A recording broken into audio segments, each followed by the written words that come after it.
kratek postanek v boksu. Dobro dan, spoštovani. Lep pozdrav. Bom dal vam roko, Hvala. pa velja za vse. Enako. Veselo, srečno, dosti dela, visoke plače, stabilne pogodbe o zaposlitvi. Evo, prvo vprašanje. Vsaj dva od predsednikov koalicije sta potrdila razmišljanja premijerke o nekem združevanju resorjev oziroma prenosu nekih pristojnosti. Bi se vi strinjali recimo kot resorni minister, da bi področje okolja šlo k državljanski listini infrastrukturo? Se vam zdi to ustrezna rešitev? To bi bil korak nazaj. To ministrstvo, ki je v bistvu ministrstvo za naravne vire, je podobno kot 13 podobnih v Evropski uniji, ki ščiti naravne vire. In jaz verjamem, da koraka nazaj v Sloveniji ne bomo naredili. Bivšega predsednika bi podprli za generalnega sekretarja UZN? Jaz si želim, da je bil Slovenec generalni sekretar ali bivši predsednik ali kdorkoli drugi. Ne bi smela tista predvolilna kampanja za predsedniške volitve preveč vplivati na to?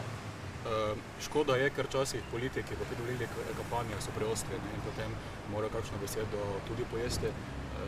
Ampak jaz bi bil vesel, če bi Slovenija imela generalnega sekretarja. Kako pa gledate na Peterletovo kandidaturo? Očitno je zamudil, on pa se je za Svet Evrope zavzemal. Škoda je, ker je v bistvu bil pristop tako zelo neprofesionalen, ker drugače potekajo stvari takole, da že nekaj tednov naprej se pripravljaš, argumentiraš, vlade pridobiš na svojo stran in jaz verjamem, da tudi tukaj ne bi bilo problema. Vi ste že videli osnutek Pozitivne Slovenije, kar se koalicijske pogodbe tiče? Ne, ker je bila našemu predsedniku v fizični obliki predana, sem se pa z njim pogovarjal in mi je glavne stvari razložil. Kako ocenjuje izdelek? Je že kakšen vtis sporočil glede tega? V bistvu bolj pomembno je, sama stranka Socialni demokrati zelo resno pripravlja v bistvu naše predloge, ti so strokovni, upoštevajo, kaj smo se sedaj naučili v tej vladi, upoštevajo tudi staro koalicijsko pogodbo in na nek način pa tudi novo dejstvo, in to je nova koalicijska pogodba v Nemčiji, ki bo delno spremenila Evropsko unijo, in če je kaj uporabnega, zakaj ne bi tega uporabili tudi mi. Hvala. Lepo se imejte. Nasvidenje.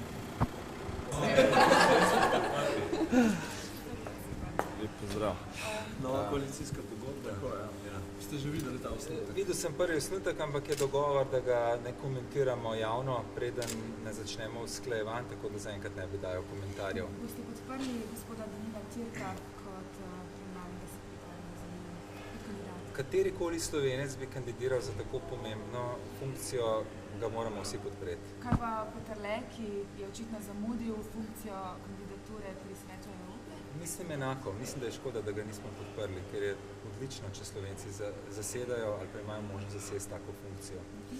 Bilo je potrjeno v Pozitivni Sloveniji, da premijerka nekaj razmišlja spet o prenosih pristojnosti na resorjih, spet se odpira to vprašanje energetike. Domnevam, glede že na začetek mandata, da državljanska lista ne bi pristala na te spremembe. Jaz nikakor ne bi rad, da izpada, kot da se mi iz ne vem kakšnih interesnih razlogov potegujemo za katerokoli področje. O vseh teh stvarih se bomo pogovorili in dogovorili. Je tudi to torej odprto za pogajanja? Nasplošno mislim, da zdaj v srednji mandata ne bi bilo dobro delati kakšnih velikih organizacijskih pretresov, ker se potem cela ministrstva mesece in mesece ukvarjajo samo z reorganizacijo in to ni dobro. Za učinkovitost delovanja ministrstva ni dobro. Socialnim demokratom se dopade nemška koalicijska pogodba, je tudi vam blizu, jo poznate? Kolikor sem videl, mi je všeč, je pa zelo obsežna, zelo obsežna. Mislim, da bomo mi pripravili malo bolj kratek in jedrnat dokument. Bi mogoče lahko ta osnutek, ki ste ga videli, komentirali samo v smislu, ali je izdelek recimo kakovosten, če temu tako rečem? Res ne bi želel komentirati, ker sem dal besedo, da smo se dogovorili, da ne bomo javno komentirali, preden se med sabo najprej ne pogovorimo. Hvala. Časa boste? Imate še 3 uri pa pol, 3 maksimum. Se boste dobiti šefi koalicije? Jaz verjetno ne, imam sicer en zakon, ampak ni predbistven. Se bo šefi še posebej dobiti? Verjetno. Srečno naslednjič.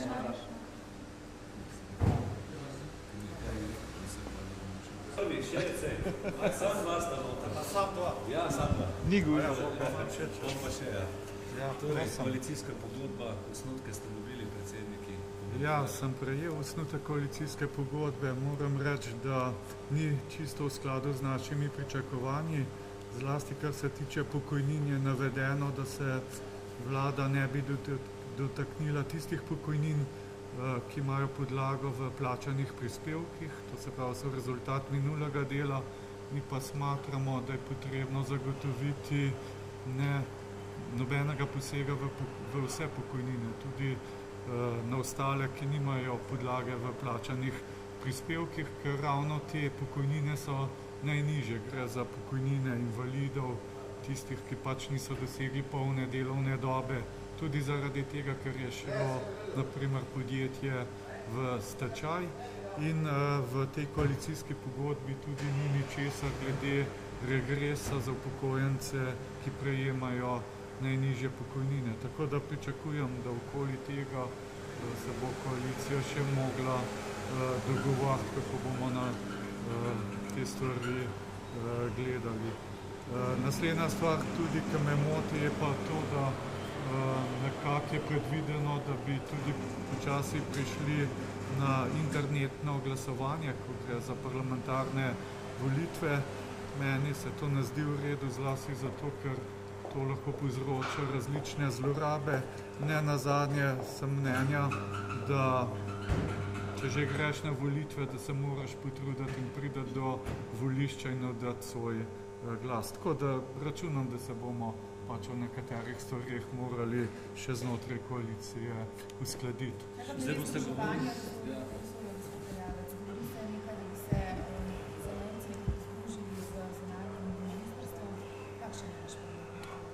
No, jaz osebno menim, da bo težko prišlo do kakšnih sprememb, zlasti zato, ker se potem zelo spreminja kalkulacija, tako da to bo tudi stvar dogovarjanja, ne bi pa to smelo vplivati pač na razrez znotraj koalicije glede na volilni rezultat posameznih strank. Zdaj le se dobite, da premijerka sploh sred mandata razmišlja o tem, to je malo nenavadno. Moram pa reči, razrez tudi malce ponesrečeno. Če pogledamo naprimer okolje in kmetijstvo, to sta gotovo področji, ki nas sodita skupaj in sta si v nasprotju. Vemo, da pač kmetijstvo ni vedno najbolj prijazno okolju, tako da moje mnenje je, da tukaj bi bilo bolj logično infrastrukturo in okolje. Potem imamo na gospodarstvu, tam menim, da bi verjetno sodila energetika gospodarstvu. Je pa res, da se tudi razmišlja o tem, da bi bilo uvedeno ministrstvo za razvoj, ki bi skrbel pač za te največje projekte in za razvojno vizijo, zlasti to gospodarsko razvojno vizijo Slovenije. Tako da stvar je še zelo odprta. Poglejte, mi smo dobili prvo besedilo koalicijske pogodbe, mislim pa, da bo treba kar nekaj usklajevanj, da bomo prišli do končnega teksta. Zdaj se sestane vlada, potem pa tudi vsi predsedniki. No, vem. Takoj po seji vlade. A, to pa ne vem. Gospod Virant je potrdil. A ja, nič ne. Ja, danes bo to obravnavano na seji vlade. Moram pa povedati, da tukaj ne gre za to, da bi morala vlada dajati podporo njegovi kandidaturi, ker je postopek takšen, da gre za osebno kandidaturo, ampak Ministrstvo za zunanje zadeve predlaga vladi, da se pač podpre, da je v interesu Slovenije. Volitve bodo šele v letu 2016 in mislim, da je prav, da se pravočasno pač tudi stori vse tisto, kar lahko. Zlasti Ministrstvo za zunanje zadeve lahko zelo pomaga preko svojih konzularnih predstavništev, preko diplomatskih predstavništev za promocijo njegove kandidature. Ne gre pa to za kandidaturo države ali pa vlade, ampak gre za osebno kandidaturo, ker postopek je takšen, da Varnostni svet na podlagi osebne kandidature predlaga generalni skupščini OZN v izvolitev. Pri gospodu Peterletu je pa šlo za to, da je vlada tista, ki predlaga takšno kandidaturo, ampak kot rečeno, on je zadnji dan, zadnje ure pred iztekom roka pač podal to pisno kandidaturo, ki pa ni bila v ničemer obrazložena, tudi ni bilo razvidno, res uživa podporo znotraj Evropske ljudske stranke, tako da gre za povsem drugačno in zelo različno kandidaturo. Koliko časa boste?